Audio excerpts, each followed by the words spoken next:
చెమట జల్లు చిలకరిస్తే నేల పులకరించురో, వానుస్తే భూతల్లి సీమంతమాడురో, తంగేళ్ళు గన్నేళ్ళు పసుపు కుంకుమిచ్చురో. పశుల మెడన చిరు గజ్జలు కల్లున మ్రోగేను, గజ్జల మోతల్లో పల్లె పరవశించెను.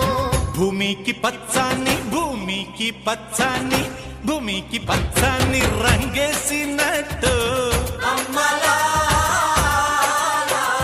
పంట సేలు పెరగాలి ఓయం